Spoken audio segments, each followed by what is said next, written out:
वहाँ आप उसका कॉपी ना लेके जाएं ब्लैक एंड वाइट, जो कलर एक सर्टिफिकेट आता है ओरिजिनल सर्टिफिकेट। और अगर आपने बीटेक किया है तो बीटेक के भी डॉक्यूमेंट्स लगेंगे। फिर आपका लगता है कंसोलिडेटेड सर्टिफिकेट। अननेसेसरी आप एसओपी में ऐसा कुछ भी मेंशन मत करिएगा जो आपके पास सर्टिफिकेट नहीं है, इससे आपका वीज़ा रिफ्यूज़ होने के पूरे चांसेस रहते हैं। तो उनका ऑफर लेटर होना हमारे पास बहुत ज़रूरी है। करा दी लाइक 7 to 8 लाख होती है, वो आपने यहाँ पे पर ईयर की करा दी है। हाय, मैं रमन आपका वेलकम करती हूँ आपके अपने चैनल नॉलेज मार्केट में।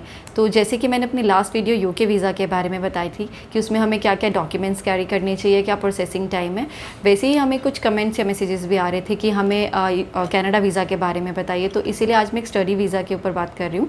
उसके लिए मैंने एक छोटी सी वीडियो बनाई है जिससे कि आपको एक क्लियर कट आइडिया हो जाएगा कि अगर आप कनाडा के लिए स्टडी वीज़ा अप्लाई कर रहे हैं तो उसके लिए आपको क्या क्या डॉक्यूमेंट्स कैरी करने चाहिए।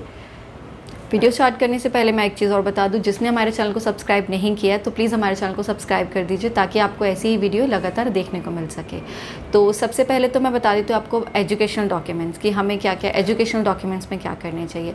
अगर तो आपने 10th और 12th किया है तो आपको सिर्फ 10th और 12th का कलर जो आपका सर्टिफिकेट होता है आपको वो लगेगा। वहाँ आप उसका कॉपी ना लेके जाएँ ब्लैक एंड वाइट, जो कलर एक सर्टिफिकेट आता है ओरिजिनल सर्टिफिकेट आपको वही लेकर जाना चाहिए अगर आपने 10th और 12th किया है। और अगर आपने बीटेक किया है तो बीटेक के भी डॉक्यूमेंट्स लगेंगे। सबसे पहले तो आपका ट्रांसफ़र सर्टिफिकेट लगता है, ये आपको आपकी यूनिवर्सिटी कॉलेज से इजीली मिल जाएगा।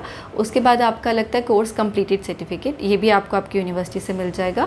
फिर आपका लगता है कंसोलिडेटेड सर्टिफिकेट, जो आपका कंसोलिडेटेड मार्क्स सर्टिफिकेट होता है ये भी आपको आपकी यूनिवर्सिटी से मिल जाएगा।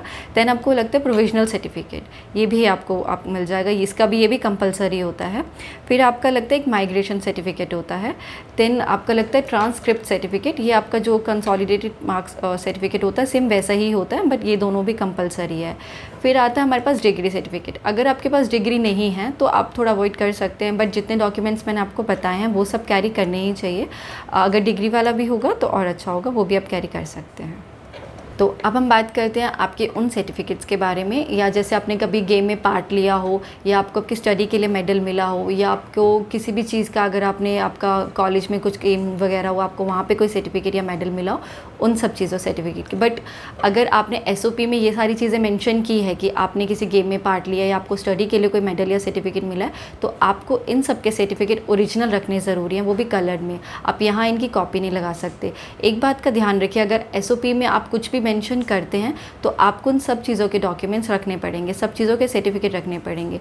अननेसेसरी आप एसओपी में ऐसा कुछ भी मेंशन मत करिएगा जो आपके पास सर्टिफिकेट नहीं है, इससे आपका वीज़ा रिफ्यूज़ होने के पूरे चांसेस रहते हैं। तो इसलिए एसओपी में वही मेंशन करें जो आपके पास ओरिजिनल कलर में है।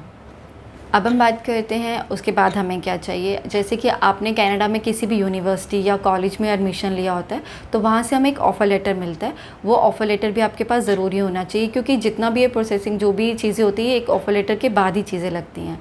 तो उनका ऑफ़र लेटर होना हमारे पास बहुत ज़रूरी है।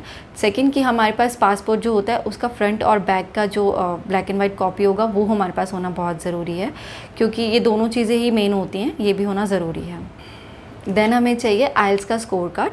आइल्स का जो स्कोर कार्ड का जो आपका सर्टिफिकेट होता है वो TPDF वाला भी आप ले सकते हैं, बाकी ओरिजिनल उनके पास होता है, बट आप यहाँ से एक कॉपी ज़रूर लेकर जाइए अपने सेफर साइड के लिए। देन हमें चाहिए SOP फॉर वीज़ा।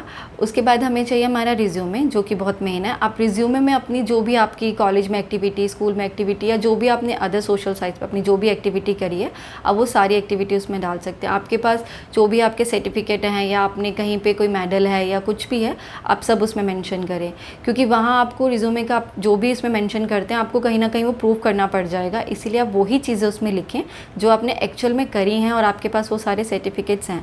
बट अगर आपको और जो आपकी पर्सनल डिटेल्स है, आप मैरिड हैं, आपके कॉन्टैक्ट नंबर्स, आपके जो भी आपके पेरेंट्स की डिटेल जो भी आप उसमें फिल करते हैं वो आपको बहुत ही ध्यान से करनी पड़ेगी। अगर आपको फिर भी नहीं समझ आता है तो आप हमें कमेंट कर सकते हैं, मैं रिज्यूमे पे भी एक एक्स्ट्रा वीडियो आपको बनाकर दिखा सकती हूँ कि आपको आपका रिज्यूमे कैसे बनाना है। तो अब हम बात करेंगे जो हमें स्पॉन्सर कर रहा है, जैसे वो हमारे फादर हैं या हमारे जो रिलेटिव्स हैं या हमारी फैमिली में जो भी हमारी एजुकेशन को स्पॉन्सर कर रहा है उनके हमें क्या क्या डॉक्यूमेंट्स लगेंगे। सबसे पहले तो हमें लगेगा स्पॉन्सर वाला जो एफिडेविट होता है। ये आप किसी भी कोर्ट के बाहर जो वकील बैठे होते हैं आपको ईजिली बना के दे देंगे, आपको उसके लिए ज़्यादा पे भी नहीं करना पड़ेगा और उसके लिए आपको ज़्यादा स्ट्रगल भी नहीं करना पड़ेगा, वो ईजिली आपको बना सकते हैं। उसके बाद आपको चाहिए आपका जो नेम चेंज एफिडेविट होता है। जैसे किसी के दो नाम होते हैं, उनके आधार कार्ड पर कुछ और पैन कार्ड पे कुछ और, तो उसके लिए हम एक नेम चेंज एफिडेविट होता है। एग्जांपल मेरे फादर का जैसे आधार कार्ड पे कुछ और, पैन कार्ड पे कुछ और था, तो उसके लिए हम एक नेम चेंज एफिडेविट होता है कि आपके जितने भी नाम है वो एक ही बंदे की ये 2 नाम है, हम उस पर क्लियर कट एक मेंशन कर सकते हैं। इसके लिए हमें उनके सारे सर्टिफिकेट्स पे नाम चेंज करवाने की ज़रूरत नहीं है, हम एक ही एफिडेविट बना के सारे नाम चेंज कर सकते हैं। उसके बाद हमें उनकी चाहिए 6 मंथ की बैंक स्टेटमेंट, आपके जो भी आपको अगर लाइक फादर स्पॉन्सर करे तो उनके फादर की 6 मंथ की बैंक स्टेटमेंट लगेगी। उसके बाद हमें उनका चाहिए, उनका जो सेविंग उनका अकाउंट है, उनका जो बैलेंस है, जो भी उनकी एफिडेविट है, जो उनकी फिक्स डिपॉजिट है या उनके पास कोई एसेट्स वगैरह, उनके प्रॉपर्टी के पेपर्स या कार के पेपर्स, जो भी उनके नाम हैं वो सारी चीज़ें मेंशन होती हैं। उसके बाद उनकी लगती है हमारी 3 साल की आईटी रिटर्न्स, अगर उनके पास 2 साल की है तो वो भी चलेगी, बट 3 साल की है तो वो भी अच्छा है। तो ये सारे डॉक्यूमेंट्स हमारे, जो भी हमें स्पॉन्सर कर रहा है, ये सारे डॉक्यूमेंट्स उनके लगते हैं।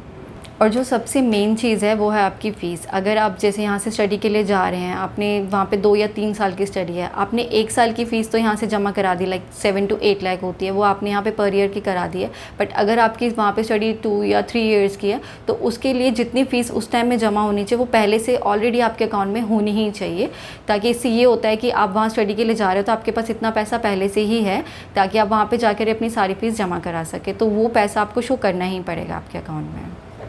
तो ये थी आज के जो डॉक्यूमेंट्स की मैंने आपको कनाडा वीज़ा के बारे में जो वीडियो थी, ये सारी आज मैंने आपको डॉक्यूमेंट्स बता दिए हैं।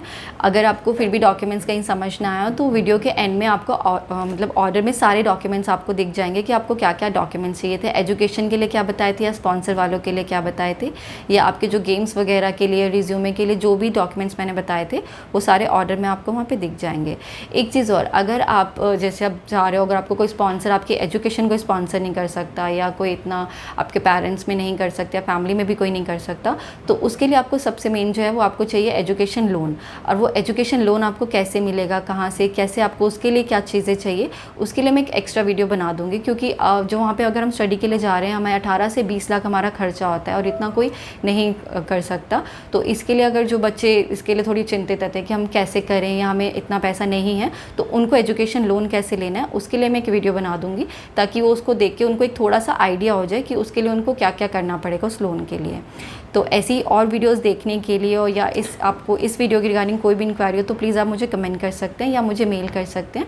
मैं कोशिश करूँगी कि मैं आपको जितने भी आपके क्वेश्चंस हो मैं इनके आंसर दे सकूँ और आपको सारी चीज़ें बता पाऊँ। और आप प्लीज़ हमारे चैनल को साथ सब्सक्राइब करें और लाइक कमेंट ज़रूर करते हैं।